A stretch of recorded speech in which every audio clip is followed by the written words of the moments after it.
Ivira Adventist Vocational Academy is a struggling Seventh-day Adventist school located in southern Sudan. It was in 1996 they opened its doors, and they have been holding this school each year since then, even though the first 8 or 9 years were during war.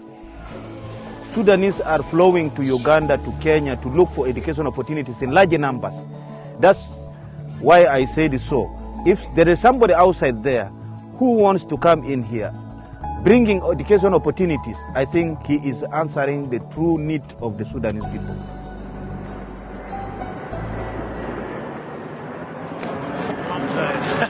Lowell and Laria Jenks are heading to southern Sudan to start a vocational program for the school.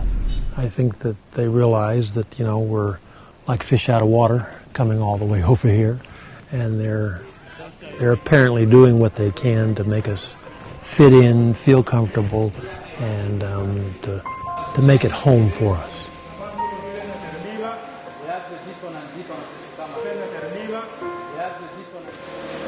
This is Brother Lowell Jenks.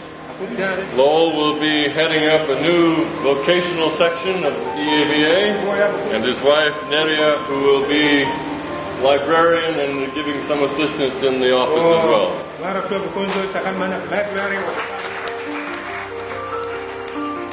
You have made us feel welcome. We're calling this home. Thank you.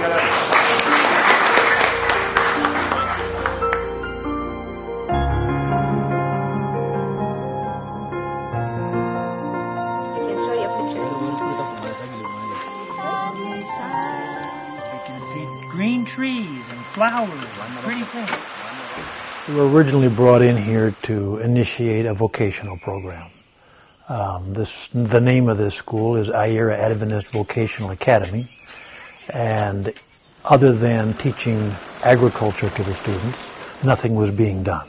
And I don't know how many years it had been since a more formal type of a vocational program was going on, but they wanted to come in and make the part of the vocational in the school's name more of a reality.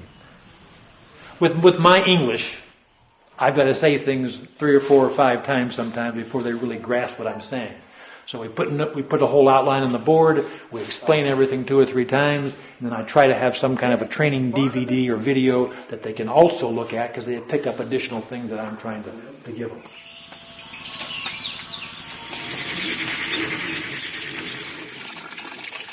To me, living in South Sudan is like going many years back in Belize.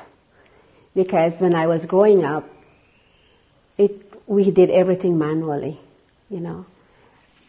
Electricity, we didn't have electricity. So we go to bed when the sun goes down and we rise when the sun comes up, and basically that's what we do here. Dishes, breakfast and lunch together, so we don't use much water.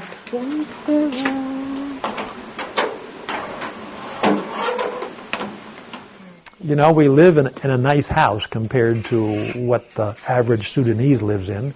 It was built by somebody from Adra, and it's a brick masonry house, and we do have power of sorts. I think there's one outlet in each room.